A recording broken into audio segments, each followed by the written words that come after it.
नमस्कार दर्शक बंधु आपण समस्त को ओडिशा तंत्र ज्ञान को हार्दिक स्वागत। आज भिडियो कहवाक जाऊँ गोटे एमती साधना विषय रे ना तो ये कौन विशेष जंतर आवश्यकता अच्छी ना कौन विशेष मालार आवश्यकता अच्छी। समस्ते जो मैंने मोर गाइडलाइंस अनुसार साधना कर निश्चिंत स्फटिक माला थिबो। यही साधना पाई केवल स्फटिक माला हूँ मुख्य जिनिस जहाँकि आवश्यक। अनेक लोक मते जुआ सट्टा शेयर मार्केट रु पैसा जीतबार इच्छा रखिक फोन करछंती। अनेक लोक अनेक थर मते जुआ जीतवाई मंत्र देवाई कहते हेले मु सब को आभॉइड करके आसी। आज प्रथम थर पर गोटे एमती विषय उपर कहवाक जाऊँगी जहाँ केवल जुआ सट्टा सह संबंधित नुहे बरम ये साधना समस्ते करें। ये साधना करने कौन सी प्रकार कुंडली देखा आवश्यकता नहीं। जार ग्रह नक्षत्र जो स्थान में बसी था ना कहीं किसी फरक पड़ेनी। ये साधना एते उच्च कोटीर साधना जे यार प्रयोग करी गुप्त धन खोजा जाए। माटी तले पोता होता सुना गहना को कढ़ा जाए। आकस्मिक धन प्राप्ति सबुठ बेसी तीव्र मंत्र ये प्रयोग स्त्री पुरुष समस्ते करें। ये साधना कले कौन कौन फायदा हुए 100% ग्यारंटी आकस्मिक धन प्राप्ति हुए। आकस्मिक धन प्राप्ति बोली 500,000 नुहे लक्षाधिक टंका उपरे कथबार्ता। माटी तले पोता होता धन मिल जाए।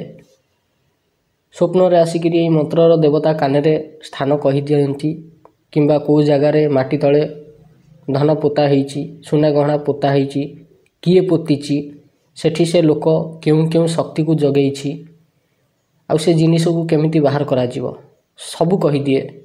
ये साधना गोटे प्रकार यक्ष साधना कहींपर। साधना एकदम सात्विक आम गुरुदेवों द्वारा प्रदत्त विद्या आउ 100% जेन्युइन विद्या। ये विद्यार प्रयोग आम जेबे जेबे भी करिछु 100% रिजल्ट मिली। मोर जेबे टिके बेसी अमाउंट दरकार हुए सेतबेले यार प्रयोग करे आउ मिल जाए। केवल सेतिक नुहे आपणकर जेते टंकार भी ऋण थाउ लोन थाउ किसी फरक पड़ेनी। ये साधना करने द्वारा से ऋण भी सुझी जाए। कारण आकस्मिक धन एते अधिक मात्रा रे प्राप्ति हो जाए आप गोटे गोटे झटकार से ऋण तक सब सुझी दे पारे। बाटर जाउथिबा समय सुना मिल जाई पारे किंबा कहार पर्स कि कहार एटीएम पड़ जाई थाई पारे सेटा मिल जाई पारे। हुए तो अकाउंट को भूल रे पैसा पड़े आसी पारे एई टाइप रो हुए। आ जदि चाहिए शेयर मार्केट रु पैसा उठेबाई तो याठू बड़िकी ऑथेंटिक जेन्युइन साधना किछि भी नहीं। ये साधना टिके कष्ट सत किंतु अघोर लक्ष्मी अपेक्षा 1000 गुण बेसी पावरफुल। आम मान भितर किछि लोक थांती जो मैंने पर धन को आशा करंतिनी आ से माने चाहती जे आम निजर जो व्यवसाय अच्छी ताहा डेभलप हो। यहाँ बहुत भल कथा। से भली क्षेत्र में ये प्रयोग संपन्न करने द्वारा बिजनेस एते बढ़ी जीव जे जिनिस जोगेई परिबेनी। फरक पड़ेनी आपण क्यों दुकान करछंती एई जिनिस निहाती आपण पई श्रेष्ठ साब्यस्त होबो। आ बेपार को राताराती बढ़ई बढ़ई चलिबो। ये जो साधना कथा कहूची यार नियम कौन मद आइंस पान बीड़ी गुटका ये सब जिनस किसी भी खाइबेनी। निशा द्रव्य किसी भी खाइबेनी। पियाज रसुण खाइबे नहीं। 24 घंटे थरे अन्न भोजन करेंगे। जदि अति भोक लगुच कि आपणकर शरीर असुस्थ थाए फल क्षीर जेते थर चाहिए खाईपर।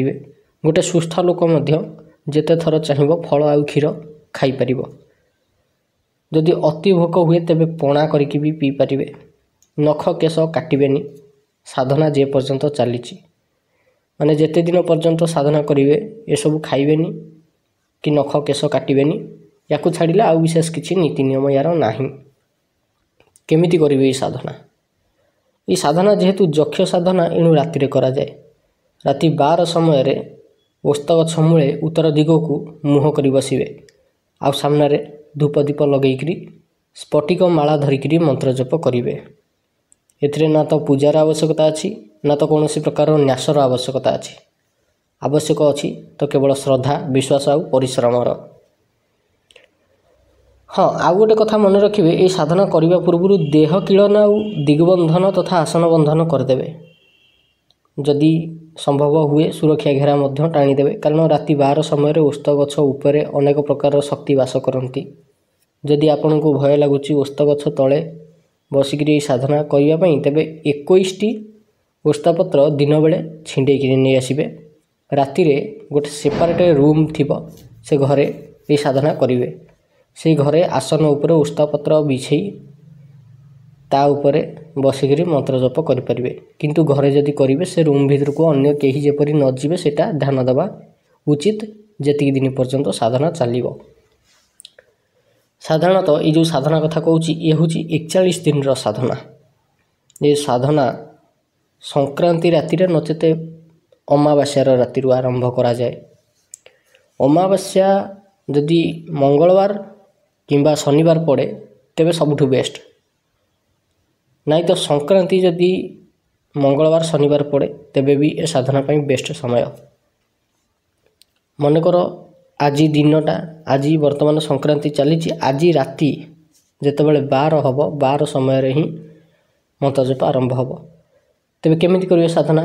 ସଂକ୍ରାନ୍ତି ରାତିରେ ଓସ୍ତ ଗଛର 21ଟି ପତ୍ର ଆଣିକିରି ଭୂମି ଉପରେ ରଖିଦେବେ ସାଇଜ୍ କରିକିରି।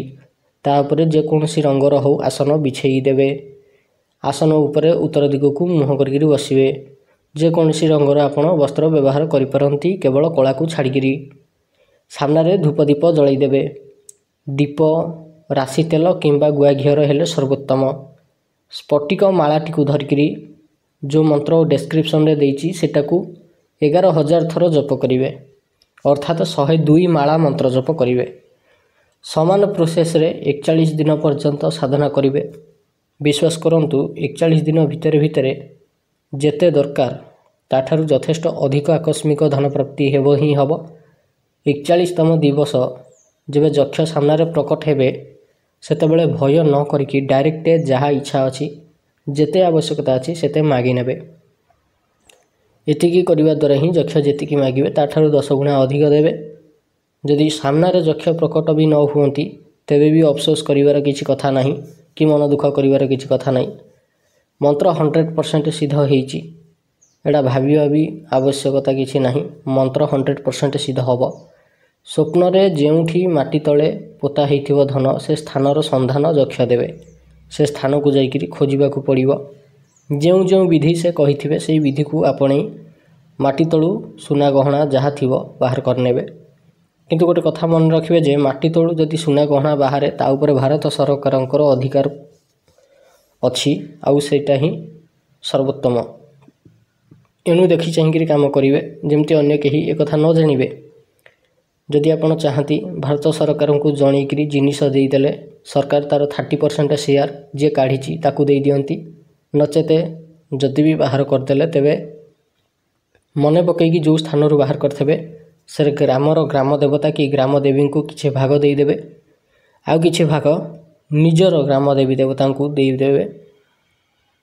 ଦେଇସାରିବା ପରେ ନିଜ ଭାଗ ନିଜେ ରଖିନେବେ, ଯଦ୍ୱାରା ପୁଣ୍ୟ ବଢ଼ିଯିବ। ଯେଉଁ ଶକ୍ତି ସେଠି ଥିବେ, ସେମାନେ ରାଗ ରଖିଥିବେ, ସେମାନେ ବି ଶାନ୍ତ ହୋଇଯିବେ। ଆଉ ସାଧକର କୌଣସି ପ୍ରକାର ବି କ୍ଷତି କରିବେନି। ମନ୍ତ୍ରଟିକୁ ଡେସ୍କ୍ରିପସନରେ ଦେଇଦେଇଛି, ସେଇଠୁ ଆପଣ କଲେକ୍ଟ କରିନେବେ। ସାଧନାଟି 41 ଦିନ ପର୍ଯ୍ୟନ୍ତ ଚାଲିବ, ଏଇଟା ମନେ ରଖିବେ। ପ୍ରତ୍ୟେକ ରାତିରେ 11,000 ଲେଖାଏଁ ମନ୍ତ୍ର ଜପ ହେବ, ଅର୍ଥାତ୍ 102 ମାଳା ଲେଖାଏଁ ମନ୍ତ୍ର ଜପ ହେବ। କେବଳ ଧୂପ ଦୀପ ସ୍ଫଟିକ ମାଳା ଏତିକି ଆବଶ୍ୟକ। ଆଉ ବିଶେଷ କିଛି ଜିନିଷର ଆବଶ୍ୟକତା ନାହିଁ, କି ପୂଜା ପଦ୍ଧତିର ଆବଶ୍ୟକତା ବି ନାହିଁ। ଇଏ ଭାରି ଗୋପନୀୟ ମନ୍ତ୍ର, ଭାରି ଦୁର୍ଲଭ ମନ୍ତ୍ର। କେହି କେହି ୟାକୁ ସ୍ୱର୍ଣ୍ଣ ଯକ୍ଷ ବୋଲି ମଧ୍ୟ କୁହନ୍ତି। ଯେତେବେଳେ ଏ ଯକ୍ଷ ସାମ୍ନାରେ ପ୍ରକଟ ହେଇଯିବେ, ଗୋଟେ ମଣିଷ ଯଦି ଚାହିଁବ ପ୍ରତ୍ୟେକ ଦିନ ତାଙ୍କଠାରୁ ସୁନା ମାଗିବା ପାଇଁ ତେବେ ବି ମାଗିପାରିବ। ହେଲେ ଗୋଟେ କଣ୍ଡିସନ୍, ଉପଦେବୀ ଦେବତାଙ୍କ ଠାରୁ ଯାହା କିଛି ବି ଆପଣ ନେବେ ତାଙ୍କୁ ଫେରାଇବା ପାଇଁ ବାଧ୍ୟ, ଅର୍ଥାତ୍ ବଞ୍ଚିଥିବା ସମୟରେ ହେଉ କିମ୍ବା ମୃତ୍ୟୁ ପରେ ହେଉ। ଉପଶକ୍ତିମାନଙ୍କ ଠାରୁ ଯିଏ ଯାହା ବି ନେଇଛି ତାଙ୍କୁ ଫେରାଇବା ପାଇଁ ବାଧ୍ୟ। ସେ ତାଙ୍କ ଲୋକରେ ଚାକର ହେଇକିରି ତାଙ୍କର ରହିବ। ତେଣୁ ଆବଶ୍ୟକତା ଅନୁସାରେ ଗୋଟେ ଥର ପଇସା ବାହାର କରିକିରି ନିଜର ଯାହା ଲୋନ୍ ଫୋନ୍ ଅଛି ସୁଝାସୁଝି କରିସାରିଲା ପରେ ଗୋଟେ ଭଲ ଜୀବନ ବଞ୍ଚିବା ଉଚିତ। ଆଉ ଦାନ ଧର୍ମ ପୁଣ୍ୟ ଏସବୁ କରିବା ଉଚିତ, ଯାହାଦ୍ୱାରା ସେମାନଙ୍କର ଲୋକକୁ ଆଉ ଯିବାକୁ ପଡ଼ିବ ନାହିଁ। ପୁଣ୍ୟ ବଳରେ କମ୍ ସେ କମ୍ ସ୍ୱର୍ଗ ପ୍ରାପ୍ତି ହୋଇଯିବ, ନଚେତ ପୁଣି ଥରେ ମଣିଷ ଜନ୍ମ ମିଳିଯିବ। ତେବେ ଆଶା କରୁଛି ଭିଡ଼ିଓଟି ଭଲ ଲାଗିଥିବ। ଭିଡ଼ିଓଟି ଆଜି ପାଇଁ ଏତିକି। ଯଦି ଭିଡ଼ିଓଟି ଭଲ ଲାଗିଛି ଏଇଭଳି ଭିଡ଼ିଓ ଦେଖିବା ପାଇଁ ଆପଣ ଆମ ଚ୍ୟାନେଲ୍ ଓଡ଼ିଶା ତନ୍ତ୍ରଜ୍ଞାନକୁ ନିହାତି ସବସ୍କ୍ରାଇବ୍ କରନ୍ତୁ। ଧନ୍ୟବାଦ।